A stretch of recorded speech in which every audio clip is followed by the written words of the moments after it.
I'm pleased to be joined by Michael Placencia, who is a former MMA journalist. You've done quite a bit of work out there in the 209. Now you are an actor extraordinaire and very good comedian. Thank you for the time, my friend. Yeah, thanks for having me, man. Appreciate it. Hey, it's a pleasure. I'd like to get your thoughts, obviously, start with the co-main event at UFC 241. Your boy Nate Diaz and Anthony Pettis are going to be getting in there. It's a very highly anticipated matchup. How do you see this one going? Well, they both prove that they can take a lot of damage, and I really don't think we're going to see any wrestling.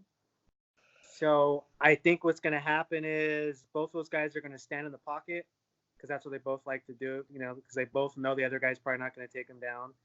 So we're going to see a striking match. I think Pettis is probably going to get the better of him at the beginning, but once Diaz starts to get bloody, for some reason, I think something in him turns on, man, and he'll just stay right there in the pocket and is willing to go trade for trade.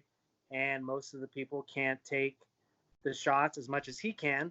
And like we saw against like somebody like Connor, he started to get slapped. So I think it's going to look similar to that, but maybe not as bad. But I got Diaz taking it. I'm going to go by a decision because Pettis is really tough. We saw when he fought against Ferguson. Mm-hmm.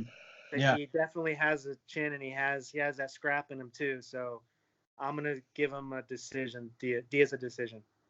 Okay, how many Stockton slaps are there going to be by the end of this fight? Oh man, let's go. I'm gonna say a good 7 or 8. 7 or 8. Wow. I would imagine that if you're a betting man, you maybe 2 or 3, but 7 or 8, he's really going to get after him then. He's going to be provoking Pettis. I think because Pettis is going to stay in the pocket, though. You know what I mean? So it's going to enable more of those. He's going to get his shots in. Pettis is a smart guy. I think what he's going to try to do is attack Diaz's legs. But for some reason, I think Diaz is probably ready for that. People probably drilled it in his head over and over and over and over. You know what I mean? So I think he'll be a little bit better with that than he was like in fights against like with somebody like RDA. Maybe when RDA just chopped his legs out.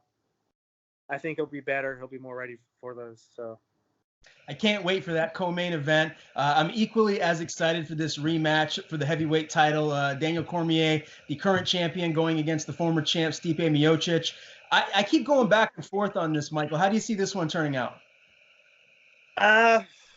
I think it's going to look a lot the same, man. For some reason, it might sound weird, but the height difference, and if you look where DC landed the shot last time to KO him, like he's in that like sweet spot. He gets in that sweet spot to not only land it, but if for whatever reason he's not liking whatever's happening, he can go right to the wrestling.